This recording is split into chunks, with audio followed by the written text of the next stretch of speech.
हाँ जी, सन्नी दुबे, बताएँ क्या कहना चाहते हैं? आप सन्नी दुबे हैं या जी नाम सर। बदल के आए हैं? अच्छा नहीं बोलिए। सर, मैं यही नाम है सर। हाँ, बोलिए। मेरा सवाल ये था, मैंने इंस्टाग्राम पर एक पोस्ट देखी थी, उसमें हुँ, कोई हुँ। महिला थी, वो कह रही थी कि मतलब आपकी जो जाति है वो कर्म से तय होती है, ना कि जन्म से। तो उस पर मैंने कुछ प्रश्न पूछे थे उनसे, 10 प्रश्न। हुँ, हुँ। तो उसके ओके। जवाब में बहुत कुछ बहस हुई बाकी लोगों से, उनका तो जवाब नहीं आया। तो उनमें हुँ, से हुँ। किसी ने मुझसे कहा कि आप स्कंद पुराण पढ़िए। ओके, उन्होंने मुझे सजेस्ट किया था नागराखंडा की स्कंद पुराण। ओके। मैं ये जानना देखें, चाहता हूँ कि जी, जी। एक बात बताइए कि उनसे पूछ लीजिए कि उनका सबसे पवित्र और मेन ग्रंथ क्या है? उनके ईश्वर ने उनको कौन-सा ग्रंथ दे के भेजा है? अगर आपको कह दीजिए कि गप ही पढ़नी है, तो मैं भी स्पाइडरमैन, बैटमैन, नंदन चंपक कुछ भी लाके दे दूँगा, ले भाई पढ़ ले तू। उनसे पूछ लीजिए कि जी, अगर आपको कोई चीज़ देना ही है, तो हर चीज़ एक हुँ, सिलसिलेवार ढंग से होती है। जैसे मान लेते हैं, अगर गैलीलियो की कोई बात सही है, तो वही सही बात आगे चलेगी। अब आगे चाहे न्यूटन आए, चाहे आइंस्टीन आए, चाहे मैक्सवेल आए, चाहे विल्किंसन आए, जो भी आगे जी, आते चला जाएगा। वो सब जो हैं, जो सही है, वो नियम सब में कॉमन होते चला जाएगा। और अगर किसी में गलत है, किसी में भी अगर गलत है, अगर रदरफोर्ड के किसी मॉडल में गलत है, तो नील बोर अगर अपग्रेड कर रहा है, वो बता रहा है कि रदरफोर्ड के इस मॉडल में ये खामी है, इस चीज़ को छोड़ के ये अपग्रेड, ये वाला मॉडल सही है। और वो सबने, अगर वो ट्रुथ है, वो चीज़ आगे बढ़ा, तो फिर वो छाँट दिया जाएगा। तो यहाँ सवाल ये है कि उनका जो मेन ग्रंथ है, जो ईश्वरीय ग्रंथ है, कौन-सा ग्रंथ है? क्या स्कंद ही पुराण उनके ईश्वर ने दे के भेजा है? या ये दिखाना चाह रहे हैं कि जब इनकी किताबें खुलेंगी, किताबें खोल के दिखाया जाना शुरू कर दिया जाएगा कि भाई ये बता, गीता में कृष्ण ने कैसे कह दिया कि चातुवर्ण उसी ने बनाया है, और शूद्र का ये कर्म है, वो कर्म है, वो कर्म है। ये कैसे डिसाइड कर दिया? फिर मनुस्मृति का लेखक मनु जो है, वो कैसे डिसाइड कर दिया कि 10 से 12 दिन के बच्चा जो है, उसे शूद्र नाम जो है, शूद्रवाचक ही नाम रखाएगा उसका, और ब्राह्मण के बच्चे का ब्राह्मणवाचक ही नाम रखाएगा। ये कैसे डिसाइड कर दिया फिर? ये वेद जो है, वो कैसे बोल रहा है कि मुँह से ही ब्राह्मण पैदा हुआ, और बाहों से क्षत्रिय पैदा हुआ, और पैर से शूद्र पैदा हुआ। तो जब सारे धर्म ग्रंथ यही बात कहते चले आ रहे हैं, तो सवाल ये है कि भाई एक बात बता कि फिर स्कंद पुराण में दिखाना क्या चाहता है? बाकी सारे ग्रंथ फिर गलत हो गए। उसे पूछ लीजिए कि क्या बाकी के सारे ग्रंथ ही गलत हैं? स्कंद ही पुराण सही है? एक बार पूछ लीजिए उससे। जी। सर और दूसरी मेरा एक बात स्कंद क्वेश्चन। पुराण, नहीं, दूसरी हाँ, बात हाँ। ऐसे, जो अगर स्कंद पुराण ही उनको प्रमाण मानना है, तो उनको ये भी पूछ लीजिए कि पार्वती ने अपने हल्दी के लेप से कैसे गणेश को बनाया? ये भी लिखा है स्कंद पुराण में। सर पूछ वो ये लीजिए। मानने के लिए तैयारी तो नहीं है, वो ये कह रहे हैं कि भगवान है, भगवान तो कुछ भी कर सकता है। अच्छा, भगवान हाँ, कुछ भी कर अब सकता इसके है। लिए मैं क्या अच्छा वैलिड जी। वैलिड रीज़न क्या दूँ, आप मुझे बताएँ उसके लिए? अरे तो भगवान वैलिड, भगवान कुछ भी कर सकता है, तो उनको हल्दी के पेस्ट से बनाने की ज़रूरत क्या पड़ी? यही सबसे बड़ा सवाल है। जब हाँ। भगवान जो है इतना बड़ा ही है, तो सबसे मेन चीज़ है कि उसको किसी औरत या मर्द की क्यों ज़रूरत पड़ रही है यहाँ पे आने के लिए? जैसे मान लेते हैं हम, स्पाइडरमैन है, बैटमैन है, तो उनको क्या किसी औरत की ज़रूरत पड़ रही है क्या वो? जब उन्होंने पावर अपना गेन कर लिया, उसके बाद से वो खुद सीधे-सीधे लड़ रहे हैं ना, या किसी दूसरे को, किसी औरत को बीच में लेके आ रहे हैं, उसके माध्यम से जाएँगे ये करने, वो करने, या किसी मर्द को। अरे भाई, जब जिसके पास पावर है, ईश्वर के पास पावर है, वो इंसान बना दिया, खुद इंसान नहीं बन पा रहा है। खुद धरती पे जन्म लेने के लिए फिर एक इंसान की मदद ले रहा है। इससे तो ये साबित हो रहा है कि इंसान ने भगवान को पैदा किया। इससे ये साबित हो रहा है, लेकिन ये कहीं भी नहीं साबित हो रहा है कि भगवान ने इंसान को पैदा किया। इससे ये साफ-साफ पता चल रहा है कि अगर एक ईश्वर को किसी मर्द की या औरत की ज़रूरत पड़ रही है बच्चे के रूप में पैदा होने के लिए, यानी कि सीधी-सी बात है कि जो इंसान है वो पैदा कर रहा है इनके भगवान को। यहाँ से ये मैसेज आ रहा है। जी, सर मेरा एक और क्वेश्चन आपसे और। और एक और बात है, जी, इनसे जी। कहिए कि चलो हम स्कंद पुराण मान भी लेंगे, लेकिन एक हुँ, बात बताओ कि स्कंद पुराण कितना पुराना है, कब लिखा है, उसका कुछ पुरातात्विक प्रमाण दे दो भाई। कहीं कुछ तो होगा ना पुरातात्विक प्रमाण, कुछ तो होगा, सर ये कहीं पे तो होगा ना। मैं इनसे सर अगर इतना सब माँगता हूँ, तो ये लोग मुझे खालिस्तानी बोलते हैं फिर, क्योंकि मैंने ये फ़ोटो लगाई हुई है। बताइए, आप दूबे तो ये लोग हैं और आपको जो है खालिस्तानी बना दिए सब। हुँ, जी, जब इनके पास एविडेंस नहीं होते ना, तो ये मुझे गालियाँ बकते हैं हुँ। फिर। कहते हैं डीएम में आ। बताइए। तो फिर उनसे कह दीजिए कि जब गालियाँ ही बक रहे हो, तो तुम्हारा असल धर्म तो ये है ना, काहे रे झूठ-मूठ का स्कंद पुराण और ये पुराण, वो पुराण कर रहे हो? तो असल धर्म तुम्हारा ये है, झूठ-मूठ का टाइम पास कर रहे हो तुम लोग। बताओ कि तुम्हारा असल धर्म ये है। इनके यहाँ अब आपने अच्छा याद दिला दिया कि स्कंद पुराण का हवाला दे रहे हैं। वैसे क्या लिखा है स्कंद पुराण में? ज़रा ये भी बता दीजिए। सर मैंने पढ़ी नहीं है, उन्होंने मुझे सजेस्ट करा था, तो मैं आपसे पूछने आया था कि वो बुक जो है वो ऑथेंटिक है कि नहीं, नागरा खंडा की? स्कंद की उत्पत्ति कैसे होती है? हाँ, वही बात है ना कि अभी स्कंद की उस उत्पत्ति कैसे होती है उसी पे चर्चा है। पता है अलबरूनी आया था भारत में और उसने क्या लिखा, क्या लिखता है वो कि यहाँ के जो हिंदू हैं, इनकी आदत ऐसी है कि ये पता नहीं किसी भी चीज़ को इंसान बना देते हैं, उसको जीव-जंतु मतलब जो अग्नि है, आग है, उससे भी कुछ बच्चा-वच्चा पैदा करा देंगे और उसने एक चर्चा किया, मैं आपको दिखाना चाहूँगा वो चर्चा देख लीजिए। जो सच्चाई है वो लिख के गया, ये अलबरूनी का भारत है। अब ये देखिए ये क्या लिखता है, इनके आया तो इसको क्या कहानी बता रहे थे। ये देखिए 65वाँ चैप्टर है, यज्ञों पे।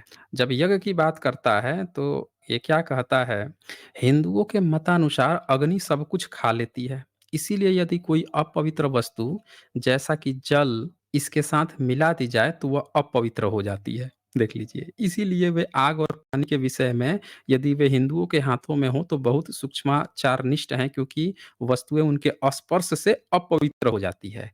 अब ये जो आग को इतना पवित्र मानता था, उसी ने छुआछूत देखे कैसे शुरू किया है। यहाँ से छुआछूत शुरू हो गया। क्या कहता है कि यदि वे अहिंदुओं के हाथों में हो, अहिंदुओं किसको कहते थे? यानी भारत के जो एससी, एसटी जो वर्ग है, जिनको अछूत बनाया गया, उनको अहिंदू कहता है ये। ये देख लीजिए ध्यान से, जो लोग भी भारत के एससी, एसटी भाई जो ओबीसी भाई हैं, जो सोचते हैं कि मैं हिंदू हूँ, ये 65वां पे ये देख लीजिए अलबरूनी जो है 65वां पे क्या लिखा है, ये ध्यान से देख लीजिए, ये देख लीजिए ध्यान से। 65 65 यज्ञों पे जब चर्चा करता है, क्या लिखता है?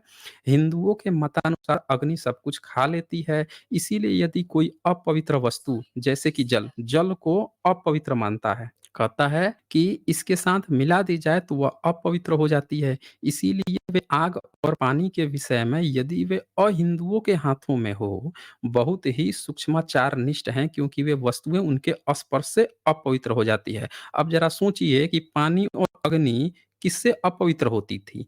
यज्ञ में किसको नहीं आने दिया जाता था? एससी, एसटी, ओबीसी को। पानी छूने पर कौन अपवित्र कर देता था पानी को? एससी, एसटी को। यानी ये कौन लोग थे? अहिंदू थे।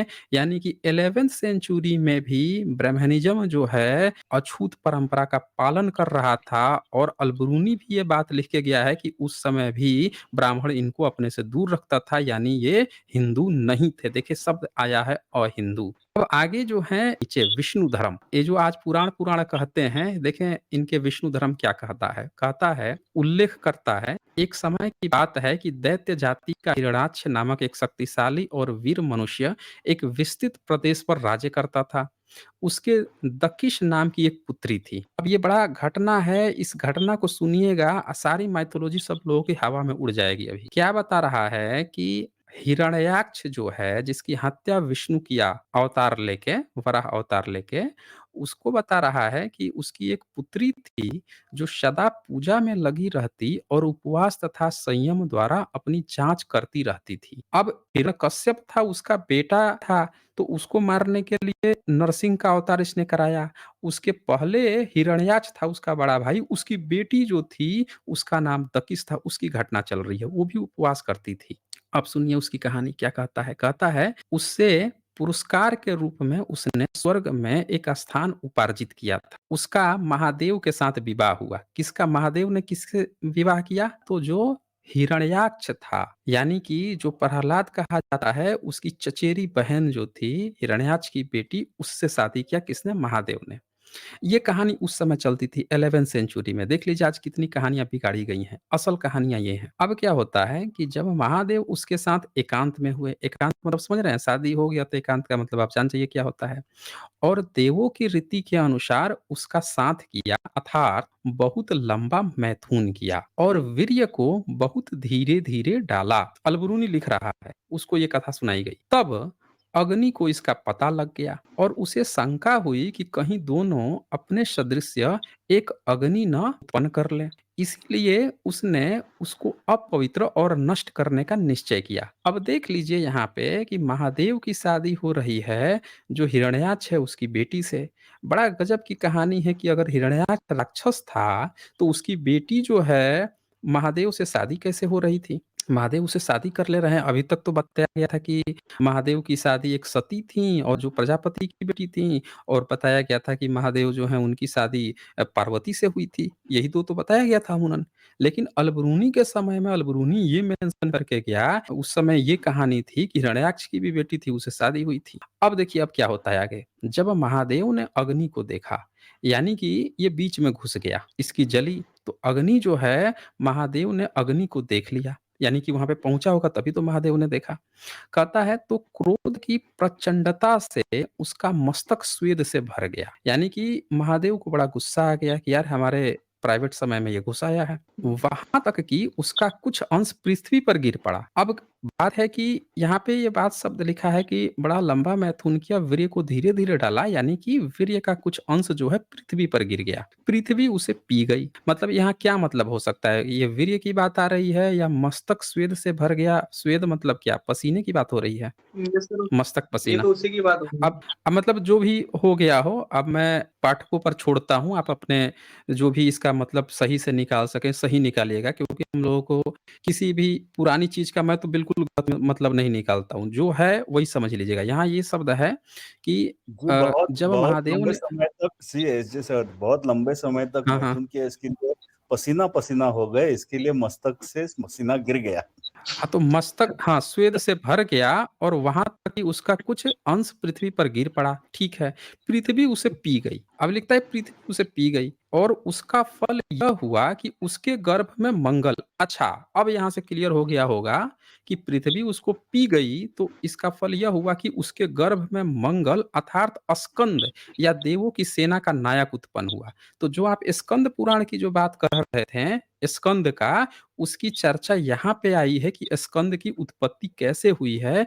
पृथ्वी पर वो टपक गया, टपकने से पृथ्वी पी गई तो उसको गर्भ से यहाँ पे स्कंद की उत्पत्ति हुई, जो देवों के सेना का नायक था। तो सनी दुबे, आप ये देख लीजिए कि ये वो बात है जो 11th सेंचुरी में एक स्कॉलर लिख के गया, उसको बताया गया, बड़े डिटेल्स में बातों को लिख के गया है। और ये कहानी उस समय बनाई गई थी स्कंद की। अब जरा सोचिए, जिस स्कंद की उत्पत्ति ऐसे बताई गई है, उस स्कंद के नाम पे जो किताब लिखी गई है वो कितनी सही होगी, कितनी ऑथेंटिक होगी? बताइए, ऐसा कोई उत्पत्ति होता है? पृथ्वी नहीं पे सर, गिर गया, ये तो पृथ्वी सर, पी गई, उससे स्कंद पैदा हो ये तो गया। सर हुँ? से इलॉजिकल आर्गुमेंट है ये तो। हाँ, तो अब आगे देखिए, नाश करने वाले रुद्र ने महादेव के वीर्य का एक बिंदु पकड़ लिया। अब जो लोग रुद्र को, जो वेदों का रुद्र है, उसको जो महादेव बताने की कोशिश करते हैं, वो भी ध्यान दीजिए। अलबरूनी के समय में रुद्र अलग था, महादेव अलग थे। ये कहता है नाश करने वाले रुद्र ने महादेव के वीर्य का एक बिंदु पकड़ लिया और लेकर फेंक दिया। अब ये हमको तो नहीं समझ में आ रहा है कि ऐसा कैसे पॉसिबल हुआ होगा भाई? क्या ऐसा पॉसिबल है? पृथ्वी पर गिर नहीं गया, कोई पकड़ के फेंक दिया, हमें तो नहीं समझ में आ रहा है भाई। किसी को समझ में आ रहा हो तो प्लीज़ देख लीजिएगा। यह पृथ्वी के भीतरी भाग में बिखर गया और सब परमाणु सदृश पदार्थों को दिखलाता है। अच्छा, क्वेश्चन मार्क लिखा है यहाँ पे, जिन्होंने भी अनुवाद किया है, उनको ये बात नहीं समझ, बी संतराम जी ने किया है। तो यहाँ पे वो बात जो है, परमाणु सदृश पदार्थों, तो क्वेश्चन मार्क लगा दिया है। परंतु अग्नि को कोण हो गया। अब चूंकि अग्नि वहां पे व्यवधान पहुंचाने पहुंचा था, तो उसको कोण हो गया और वह इतना लज्जित हुआ और घबराया कि वह डुबकी मारकर पताल अर्थात सबसे निचली पृथ्वी में चला गया। सबसे निचली पृथ्वी में, मतलब इन लोगों को 11th सेंचुरी में जो ब्रह्मनिज्म था, उनको ये बात नहीं पता था कि पृथ्वी के भीतर उसके नीचे क्या होता है, या पृथ्वी के अगर दूसरे, ये लोग कहते हैं कि गोल बताया था। अरे भैया, जब गोल बताएगा तो उसके दूसरे तरफ जाएगा तो उधर तो अमेरिका, कनाडा वनाडा वो सब पड़ेंगे ना उधर, हैं? कैसे चला गया? डुबकी, वो बोल रहा है कि घबराया कि वो डुबकी मारकर, डुबकी मतलब सीधे, ऐसे लग रहा है कि जमीन फाड़ के जैसे नीचे चला गया। तो बोल रहा है कि पृथ्वी में चला गया। अब क्योंकि देवों के पास आग न रही, अब चूँकि आग चला गया वहाँ से, किसी देव के पास नहीं था, वे उसे ढूँढने निकले। पहले मेढकों ने उसको आग दिखाई। आग ने देवों को देखकर अपना स्थान छोड़ दिया और अपने को अस्वस्थ वृक्ष में छिपा लिया। तो अलबरूनी यही बात लिखा है कि यहाँ के जो हिंदू हैं, किसी आग से भी बच्चे पैदा करवा देते, पता नहीं क्या-क्या करते हैं। फिर कहता है उसने साथ ही मेढकों को श्राप दिया कि उनकी टर्टर घिनौनी होगी और वे शेष उस सबके लिए ग्राह्य होंगे। अब देखें, मेढक की आवाज़ टर्टर होती है तो वो उसका भी क्रेडिट ले लिया इन लोगों ने। फिर तोतों ने आग के छिपने का स्थान देवों को बता दिया, तोता भी बता दिया, तो इस पर आग ने उसे श्राप दे दिया, तोता को भी श्राप दे दिया कि उसकी जीभें उलट-पुलट मुड़ेंगी और उनकी जड़ जहाँ होंगी वहाँ उनकी नोक होनी चाहिए। परंतु देव उनसे बोले यदि तुम्हारी जीभ उलट-पुलट मुड़ जाएगी तो तुम मनुष्यों के आवासों में बोलोगे और स्वादिष्ट पदार्थ खाओगे। लो जी भाई, देवों ने तो उसका श्राप भी उतार दिया। अब आगे कहता है आग स्वस्थ वृक्ष से दौड़कर समी वृक्ष की ओर चली गई। अब समी वृक्ष होता है वहां से वहां जाके छुप गया। इस पर हाथी ने देवों को संकेत से उसके छिपने का स्थान बता दिया। अब उसने हाथी को श्राप दिया कि उसकी जीभ उलट पुलट हो जाए, परंतु तब देव उससे बोले यदि तुम्हारी, फिर मतलब वो श्राप देता था अग्नि, इधर देव जो है रिवर्स कर देते थे। तो यदि तुम्हारी जिह्वा उलट पुलट हो जाएगी तो तुम खाद्य द्रव्यों में मनुष्य के साझी होंगे और उसकी बोली को समझोगे। ये किसको? हाथी को, कि हाथी जो है इंसान की बोली समझेगा। लो भाई साहब, अंततः वे आग के पास जा पहुंचे, परंतु आग ने उनके साथ रहने से इनकार कर दिया क्योंकि वह कोढ़ी था। बताइए, आग को भी कोढ़ हो गया था। अब देवों ने आग को निरोग और कुण्ठ से मुक्त कर दिया। देवगण बड़े सम्मान के साथ आग को अपने साथ लिवा लाए और उसे मनुष्यों के द्वारा दिए भागों को देवों तक पहुंचाने के लिए अपने तथा मानवों के बीच मध्यस्थ बनाया। तो ब्राह्मणों ने आग को यानी यज्ञ करने की जो बात है उसके लिए ये कहानियां बुन रखी थी। और यहाँ पे दो चीजें क्लियर हो गई होंगी कि अहिंदू के हाथों से वो स्पर्श करने से अपवित्र हो जाती हैं आग और पानी। यानी कि आज जो हमारे भाई बहुजन भाई जो झंडा उठा के घूम रहे हैं कि गर्व से कहो हिंदू हैं भाई, 11th सेंचुरी में ही आपको अपवित्र घोषित कर दिया गया था। अहिंदू शब्द प्रयोग किया है अलबरूनी ने, यानी अलबरूनी तक भी जिसको हिंदू बोल के गया और हमारे भाइयों को बहुजन भाइयों को अहिंदू लिख के गया है। देख लीजिए, साक्षात प्रमाण है यहाँ पे। तो ये चीज है सनी दुबे जी, देख लिया आपने? जी, जी, जी सर, मेरा सर आपसे एक तो एक और बस, सवाल है। हाँ जी, जी, बोलिए। साउथ में सर एक मंदिर है, वहाँ पर मैंने सुना है कि कोई शूद्र जो है वो ब्राह्मण बना हुआ है। इस बात हुँ। में कितनी सच्चाई है? शूद्र जो है ब्राह्मण बना हुआ है, कहाँ पे? साउथ के मंदिर में? यस सर, बीबीसी अच्छा, के। एक बात बताइए, जी, जब वो शूद्र होके भी ब्राह्मण बन गया, तो वो फिर शूद्र है कहाँ पे?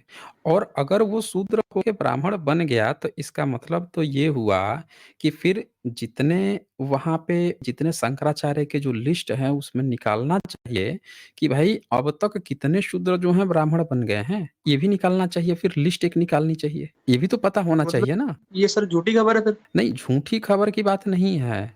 हम तो ये कह रहे हैं कि कोई व्यक्ति जो है, ज़िंदगी भर ब्राह्मणों के बीच में रहा, उन्हीं के यहाँ कर्म-कांड करे और वो बन जाए और उसको बाद में ठहरा दो कि तो शूद्र था। कह दो शूद्र था, क्रेडिट भी ले लो। तो भैया अगर शूद्र ब्राह्मण बन ही जा रहा है, तो पूरी एक फ़ौज होनी चाहिए थी। वहाँ पे लिस्ट आनी चाहिए थी कि कितने शंकराचार्य जो हैं शूद्र थे या शूद्र से ब्राह्मण बन गए हैं। पूरा लिस्ट आना चाहिए था।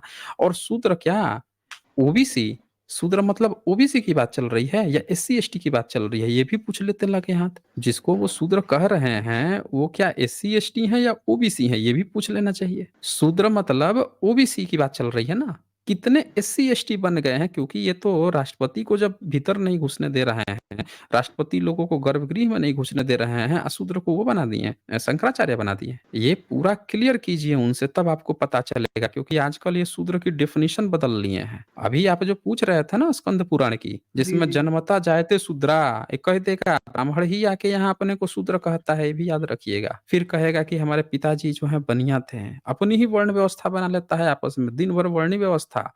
टट्टी करने जाता है, गलती से वॉशरूम साफ कर दिया तो कह देगा कि आज मैं शूद्र बन गया हूँ। खाना खाने लगा क्या, किताब-वुताब खरीदने बेचने कहीं चला गया, कुछ करने, कह देगा आज वैश्य बन गया हूँ। किताब पढ़ने लगा, कह देगा आज ब्राह्मण बन गया हूँ। सब काम खुद ही कर लेता है वो। वर्ण व्यवस्था उन्हीं के अंदर है, बाकी किसी के अंदर नहीं है। तो उनसे एक बार कन्फर्म कीजिए, पूछिए कि शूद्र मतलब कौन? एससी-एसटी हैं? जो मंदिर में नहीं घुस सकते थे? जो जिनको मंदिर में घुसने की ही बात नहीं थी, उनको तुम शंकराचार्य बना दिए? ला भाई सर्टिफिकेट दिखा दे, जाति प्रमाण पत्र तो बनाया होगा ना, दिखा दे वो फिर। मैं अच्छा बताता हूँ सर आपकी क्या कहानी है। सर जी। दूसरी एक बात है कि इनसे हुँ, ये हुँ। भी पूछना चाहिए कि उनको ब्राह्मण बना दिया लेकिन मूर्ति को हाथ लगाने का अधिकार है कि उनको झाड़ू पोछा करने के लिए मूर्ति मंदिर में रखा गया है और ब्राह्मण बना दिया है। हुँ, हुँ। बिल्कुल। ज़रूर सर, मैं उम, ये क्वेश्चन ज़रूर पूछूँगा उनसे। अच्छा मेरी आवाज़ बीच में कट-कट के आ रही है क्या? नहीं सर, नहीं। कुछ अ, लोग ऐसा नहीं बीच में हो रहा था लेकिन अब नहीं हो रही। तो एक बात और है ना, आजकल क्या हो गया है कि बहुत सारा जनरल वर्ग जो है, बहुत सारा ब्राह्मण जो है, बहुत सारा जो अपने को क्षत्रिय कहते हैं, वो भी एससी कोटा उठा रहे हैं।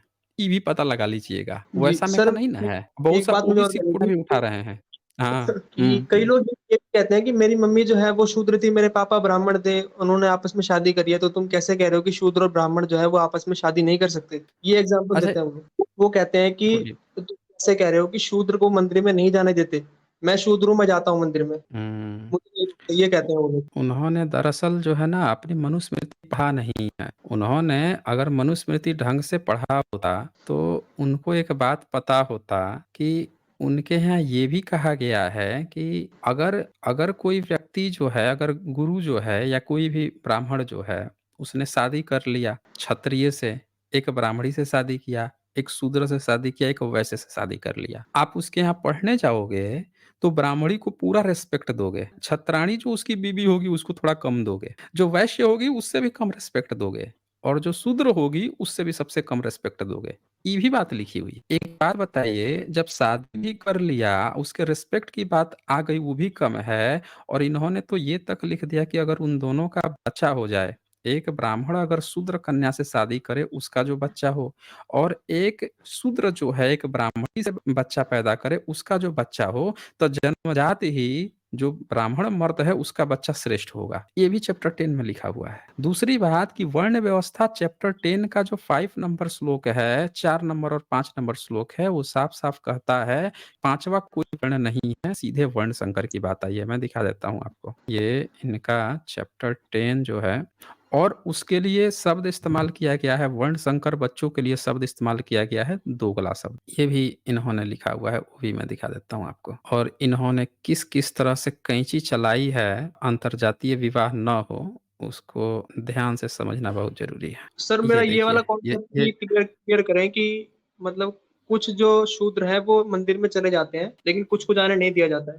ये देखिए ये 6 प्रतिलोमज चैप्टर 10 का 26 और 27 नंबर श्लोक। ये कहता है ये 6 प्रतिलोमज नीच पुरुष से उच्च वर्ण स्त्रियों में उत्पन्न। समझिएगा, नीच पुरुष से यानी अगर शूद्र है और किसी उच्च वर्ण की स्त्री से अगर कोई बच्चा पैदा करता है पुरुष अपनी-अपनी जाति वाले, अपनी-अपनी माताओं की जाति, अपने से श्रेष्ठ क्षत्रिय आदि जाति तथा नीच शूद्रादि जाति स्त्रियों से अपने ही समान जाति वाले हीन वर्णों को उत्पन्न करते हैं। ये बोल रहा है कि जो आपकी जाति होगी उससे भी हीन वर्ण पैदा करोगे। यानी ये किसी तरह से भी गाली दे रहे हैं। ये चंडाल किसको कहते हैं वो सारा क्लियर कर देता हूँ। ये बोल रहे हैं कि शादी होती है ना, इनके यहाँ दिखाता हूँ कैसे शादी होती है। ये देखिए 4 नंबर चैप्टर 10 दिखा देता हूँ, ये चैप्टर 10 ही है। ये देखिए मनुस्मृति 10वाँ अध्याय चैप्टर 10 4 नंबर श्लोक कहता है ब्राह्मण, क्षत्रिय और वैश्य ये 3 वर्ण द्विजाति हैं और चौथा एक शूद्र वर्ण है, 5वां कोई वर्ण नहीं है। सीधे-सीधे कहते हैं अब कोई वर्ण नहीं है। अगर आपस में शादी करोगे तो क्या कहलाओगे? वर्ण संकर और शब्द ब्रैकेट में इन्होंने दोगले-दोगले शब्द प्रयोग किए हैं। अब ये देखो आप, ये कहता है 6 नंबर श्लोक में द्विजाति के द्वारा बाद वाले वर्ण की स्त्रियों में उत्पन्न किए हुए माता के दोष से निंदित पुत्रों को पिता के समान जाति वाला कहा गया है। यहाँ क्या कह रहा है कि द्विजाति के द्वारा बाद वाले वर्ण की स्त्रियों में मतलब जो नीचे वर्ण की स्त्रियां हैं उनके लिए उत्पन्न किए हुए माता के दोष से कह रहा है कि उसमें दोष लग गया है क्योंकि नीचे वर्ण की उसकी माता है, दोष से निंदित पुत्रों को पिता के समान जाति वाला कहा गया है। और देखिए यहाँ पे और क्या लिखता है ये, इसी में ये देखिए 8 नंबर में कहता है ब्राह्मण से वैश्या में उत्पन्न अम्वष्ट नामक, शूद्रा में उत्पन्न निषाद नामांतर में पराशव नामक पुत्र होता है। 9 नंबर में कहता है क्षत्रिय से शूद्र वर्ण वाली स्त्री में उत्पन्न पुत्र क्रूर कर्मा तथा क्रूर चेष्टा वाला एवं क्षत्रिय शूद्र के स्वभाव वाला उग्र नामक पुत्र पैदा होता है। तो वर्ण संकर जो बच्चे पैदा होंगे उसकी भी इन्होंने जातियां बना दी है। अब वो उसका नहीं है, तो उससे पूछ लीजिएगा कि ये बताओ जब तुम शादी कर लिए तो तुम्हारी जाति क्या है? तुम्हारे धर्म के अनुसार? वर्ण संकर हो गए ना, एक नई जाति पैदा हो गई ना फिर, हुँ? और ये देखें, ब्राह्मण में 3 वर्ण वाली स्त्रियों में, क्षत्रिय से 2 वर्ण वाली स्त्रियों में और वैश्य से 1 वर्ण वाली स्त्री में उत्पन्न ये 6 प्रकार के पुत्र निकृष्ट कहे गए हैं। निकृष्ट मतलब समझते हैं ना? नीच कहे गए हैं। नीच बता रहा है ये। 11 नंबर में फिर वही बताते जाता है कि कौन किससे कैसे पैदा हुआ है, किस तरह से कौन किसका क्या है। और ये देखें 12 नंबर, शूद्र से वैश्य, क्षत्रिय तथा ब्राह्मण की कन्या में उत्पन्न पुत्र अयोग्य, छता, मनुष्यों में नीचतम चंडाल संज्ञक होता है। यानी कि अगर शूद्र जो है ब्राह्मणी से शादी कर लिया तो उसका जो बच्चा होगा उसको चंडाल कहते थे। अब ये बताइए कि ये तो बोल रहे हैं कि इनके यहाँ शादी होती थी, ये तो यही कह रहा है ना आपका दोस्त कि यहाँ शादी होती है। लेकिन जब शादी होती थी तो पूरे धर्म ग्रंथों में चंडाल को इतना गाली क्यों दिए हैं? है तो वो ब्राह्मणी का ही बच्चा ना। अगर वर्ण संकर शादी होती है तो फिर उसको चंडाल कह के इतना गाली पर गाली क्यों देते गए हैं अपने पूरे धर्म ग्रंथों में? बता दें फिर वो भी तो ब्राह्मणी का ही बच्चा है ना, अगर वर्ण संकर शादी होती है तो। और फिर निकृष्ट क्यों कह रहे हैं ऐसे बच्चों को? हुँ? आगे आप पढ़ते जाएँगे तो इन्होंने बड़े गंदे शब्द वर्ण संकर के लिए इस्तेमाल किए हैं। देख लीजिए आवृत, आभीर, घृणव, संज्ञक होते हैं, सारे जातियों के नाम आते चले जाएँगे कि ये सारे वर्ण संकर औलादें हैं। और ये पूरा आप पढ़ते जाइए ना, चैप्टर 10 पूरा वही दिया है, सारा वही दिया है। तो बोलिए और कुछ आपको बोलना हो तो? जी सर सर सर मेरा एक सवाल सर एक सवाल मेरा यहाँ पे आ जाता है कि इन्होंने इतने हुँ। स्ट्रिक्ट रूल्स बना लिए थे कि इससे ये ब्राह्मणी से शूद्र का बच्चा ये कहलाएगा, वो कहलाएगा। इतने स्ट्रिक्ट रूल्स बनाए थे, तो कोई भी महिला है, वो तो डेयर करेगी ही नहीं बच्चा नीचे वाली जाति से पैदा करने वाली। तो फिर ये बाकी की जातियाँ आई कहाँ से? इनके सारे कागजी हुए हैं। मैं तो कह रहा हूँ कि अगर इन्होंने किसी क्षत्रिय लड़की से शादी कर लिया, वैश्य से कर लिया या शूद्र से कर लिया, अब उसके बच्चे को मान लेते हैं ये कह रहे हैं कि ये नीची जाति का है। तो भाई उसकी जो माँ होगी, उसका जीना हराम नहीं कर देगी कि तू मेरे बेटे को अलग जाति बना के दूसरे जगह भेजेगा? हुँ? हुँ। कोई भी महिला जो होगी, माँ होगी, छोड़ देगी इनको। तो ये चीज़ हम लोगों को समझने की ज़रूरत है कि ये कागज़ी शेर जो हैं, फर्जी की चीज़ें बना-बना के देखिए यहाँ वर्ण संकर कहता है, ब्राह्मण आदि वर्णों के व्यभिचार से यानी परस्पर परस्त्री के साथ एक गोत्र में विवाह करने से देखिए एक गोत्र में अगर कोई विवाह कर रहा है तो और यज्ञोपवीत संस्कार आदि अपने कर्मों को छोड़ने से वर्ण संकर संतानें उत्पन्न होती हैं। और वर्ण संकर को ये बहुत खराब बोले हैं। यही तो ये अर्जुन देख पूछ रहा लीजिए। है। हाँ, अर्जुन भी यही बोला है, उसको भी यही चिंता है गीता में। और कृष्ण जो हैं कन्नी काट के निकल लेते हैं, फिर बाद में बोलते हैं लास्ट में चैप्टर 18 में कि भई देखो हम ही ने बनाया है, हम ही ने बनाया है। यहाँ सबसे बड़ा एक सवाल पैदा ये होता है कि जब ईश्वर जो है पहली बार जब बनाया होगा वर्ण व्यवस्था, तो ये तो बता देता वो कि पहले उसने कर्म बना दिए या पहले इंसान पैदा किया। पहले जो है उसने कर्म ही बना दिए, स्वभाव बना दिया या इंसान पैदा किया। मान लेते हैं 4 इंसान पैदा हुए, तो 4 लड़के पैदा हुए, अब चारों में से एक ब्राह्मण बनेगा, एक क्षत्रिय, एक वैश्य और शूद्र। ये तो बड़ा होगा तब बनेगा ना, तो उसके पास तो इसका अधिकार होना चाहिए ना, चारों को पढ़ने का अधिकार होना चाहिए कि सर सर सर चारों एक समान सारी सुविधाएँ मिले, तब तो वो चूज़ करेंगे ना कि कौन उसमें से बनेगा। चारों ही काबिल हो गए, तो चारों काबिल ना हों, तो अब वहाँ पे कोई बंदा बैठा रहे जो कहे कि एक को ना हम पढ़ने ही नहीं देंगे, तभी तो ये शूद्र बनेगा ना, तभी तो हम इसको शूद्र कहेंगे। और बाकी के जो 2 हैं, उनको हम पढ़ाने का ही अधिकार नहीं देंगे, तभी तो क्षत्रिय और वैश्य बनेंगे ना। भाई एक कोई सर बंदा वहाँ पे होगा, इस चीज़ को रोकेगा तब तो ये होगा ना, यानी कि कर्म हेलो तो बाद में आता है, जन्म पहले आता है। हाँ, बोलिए। सर, माफी चाहूंगा बीच में रोक रहा हूँ आपको। बोलिए। ये लोग कहते हैं कि मतलब हमारे धर्म ग्रंथ में कहीं पर भी जाति शब्द है ही नहीं, कास्ट जो शब्द है वो है ही नहीं। उनसे पूछिए कि जो स्कंद पुराण की बात कर रहे थे, जन्मता जायते शूद्रा, उसमें जन्मता जायते क्या है? पूछ लीजिए ना, सर इनके उसमें धर्म ग्रंथ तो कुछ जन्मता समझ नहीं जायते क्या आता है। सामवेद है? जो है उसमें लिखा हुआ है कि जन्म से नहीं होता कर्म से होता है। सामवेद में कहाँ लिखा है कि जन्म से नहीं होता है, कर्म से होता है भाई? कहाँ लिखा है? अगर इनके वेद में ऐसा लिखा होता तो ये केवल ब्राह्मण ही कैसे उसको पढ़ के आ रहे थे? ब्राह्मण ही उसको कैसे पढ़ के आ रहे थे अगर ये सबके लिए था तो? अलबरूनी एक और बात लिख के गया है। अलबरूनी एक चैप्टर बनाया जिसमें ये बता के गया कि भारत में जो क्षत्रिय, वैश्य और शूद्र हैं, ये ब्राह्मणों के अलावा भी हट के और कुछ अपने त्योहार मनाते हैं।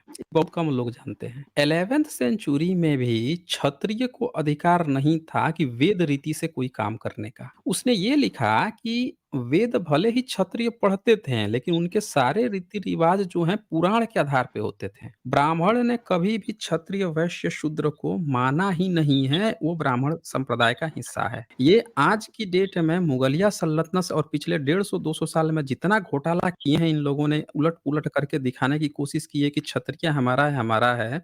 11th सेंचुरी में आप पढ़ लीजिए तो साफ साफ कहता है, अरे अंग्रेजों के समय में सारे क्षत्रिय तो लड़ तो रहे थे केस कि हमको ऊंची जाति कहो, ऊंची जाति कहो। काहे केस लड़ रहे थे? उनको उस समय भी कह रहा था कि तुम नीची जाति के हो, तुम शूद्र हो, कोई नहीं होता क्षत्रिय उत्रिय। उसको परशुराम ने सब काट कूट के खत्म कर दिए हैं, मान नहीं रहा था वो।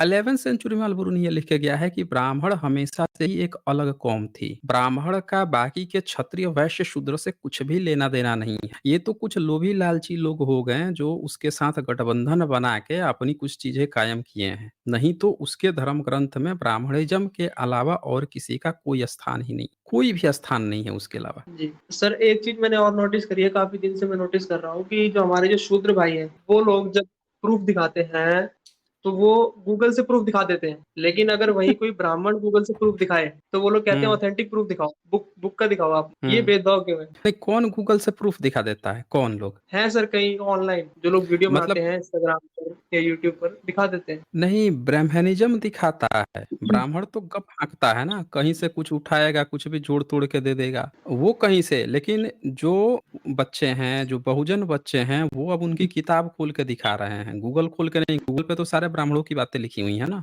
गूगल पे सर सारा का कुछ सारा कुछ गूगल जो है। थोड़ी सी जगहों पर शूद्र भी जो है गूगल खोल करके दिखा देते हैं प्रूफ।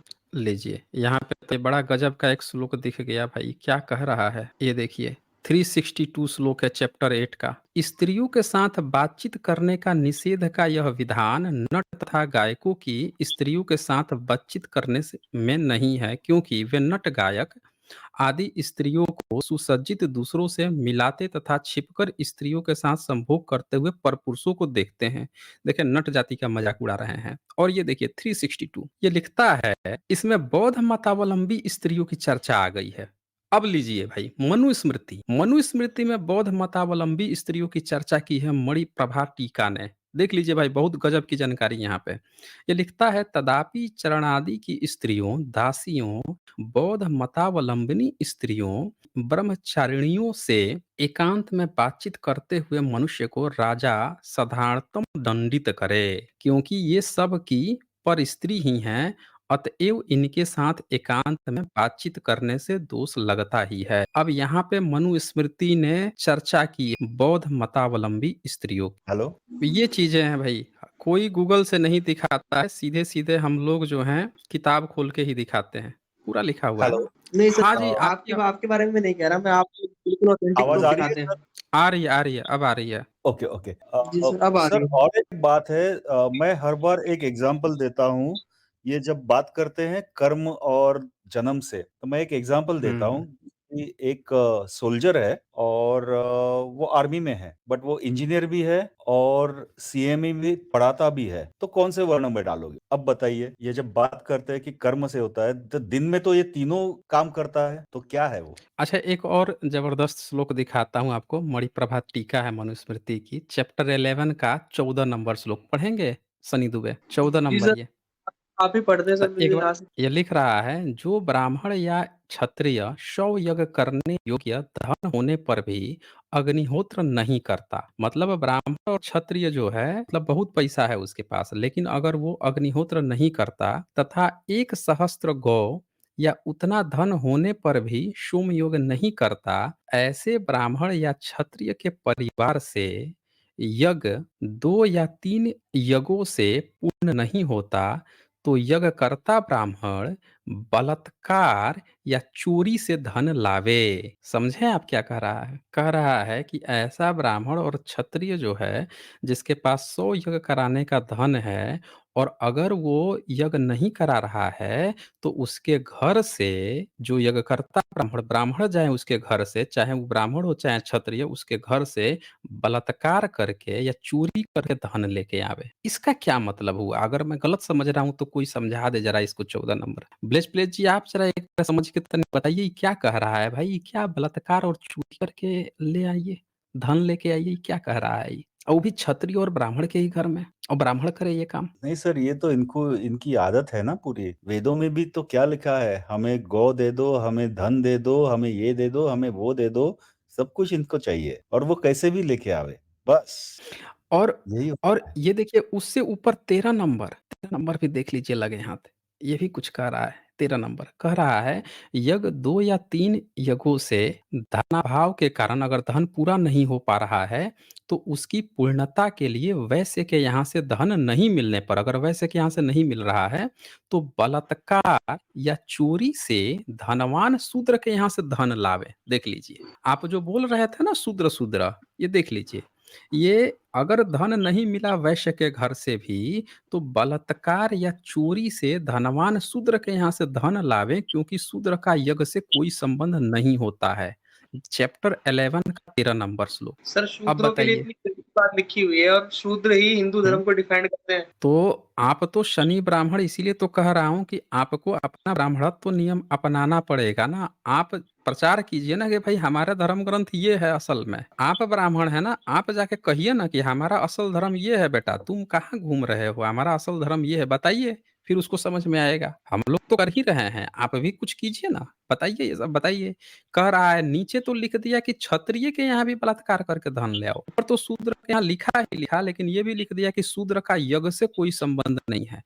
और शूद्र कौन है? ओबीसी है, क्योंकि इसी किताब में मनुस्मृति में ही अंत्यज शब्द आया है। किसके लिए?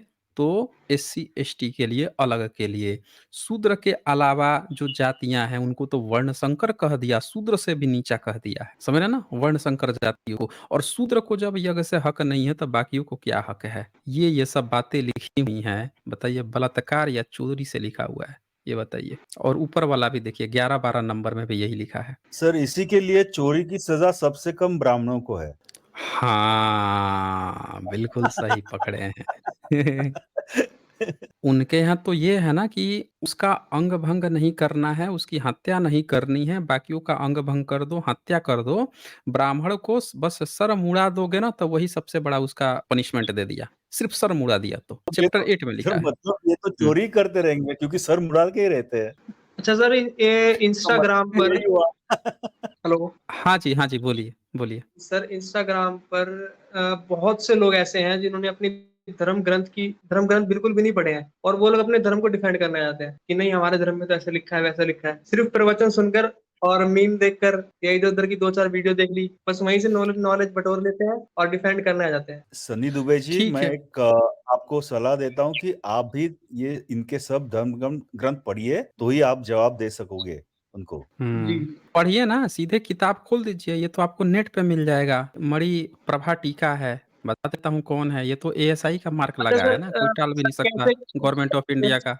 हम्म कैसे जो है पता लगाए कि ये बुक जो है सही है? ये सही होने का कारण बता रहा हूँ क्या है। ये देखिए, किसकी लाइब्रेरी, किसका ठप्पा लगा है ये। Government of India, government. Archaeological survey of India, archaeological library अपने लाइब्रेरी में रखा है। इसका पीडीएफ नेट पे अवेलेबल है, कोई भी उठा सकता है। कई वेबसाइट हैं, ऑथेंटिक वेबसाइट हैं, जो आपको पीडीएफ भी प्रोवाइड कराती हैं। और ये क्यों ऑथेंटिक है, ये देखिए, मनुस्मृति, ये सेंट्रल, ये देख लीजिए ना, central archaeological library new Delhi, ये तक रखा हुआ है ना। ये रखा हुआ है। टीकाकार कौन है? तो देख लीजिए, पंडित श्री हरगोविंद शास्त्री, श्रीमान आचार्य बद्री प्रकथन लेखक बद्रीनाथ वर्मा, शिक्षा मंत्री बिहार राज्य, देख लीजिए। तो टीका लगा हुआ है बकायदे। और चौखंबा संस्कृत सीरीज बनारस से, बनारस तो गढ़ है इन लोगों का, देख लीजिए। वहां से ये पब्लिश्ड है। अब कौन टाल सकता है भाई इसको? और टालेगा कौन? जब लिखा ही है तो जाके जो कहेगा ना कि हम नहीं मानते, उस आपको नहीं जरूरत है उससे कुछ कहने की, आपको सफाई देने की। आप कहिए कि नहीं मानते हो, तो जो पब्लिकेशन छाप रहा है, बेच रहा है, उससे जाके बात करो ना, वो क्यों छाप रहा है? जाओ उसको गलत साबित करो। वो ठोक के छाप रहा है इतने साल से, एएसआई अपनी लाइब्रेरी में रखा हुआ है, उन लोगों को नहीं दिक्कत है। और ये दो कौड़ी के जो बैठ के व्हाट्सएप छाप रहे हैं, इनको दिक्कत हो गया कि गलत छाप दिया। इतने बड़े बड़े धुरंधर छाप छाप के बैठे हुए हैं, उन लोगों को नहीं दिक्कत है। उन लोगों को नहीं समझ में आ रहा है कि गलत है, और ये जो बैठ के डिफेंड कर रहा है उसको समझ में आ गया कि गलत है। तो सनी दुबे, आप इसको कीजिए, उठा के जो मैंने जी, दिखाया है चैप्टर 11 का 11, 12, 13, उसमें तो ये तक कह दिया कि ब्राह्मण और क्षत्रिय के घर भी बलात्कार और से लेकर आओ, या चोरी करके धन छीन के लेके आओ, ये तक कह दिया हुँ। उसमें। शूद्र ही नहीं, उनको भी नहीं छोड़ा, क्षत्रिय को भी नहीं छोड़ा। तो ये चीजें है यहाँ पे। ठीक है, चलें फिर, आज काफी समय दिया आपको मैंने।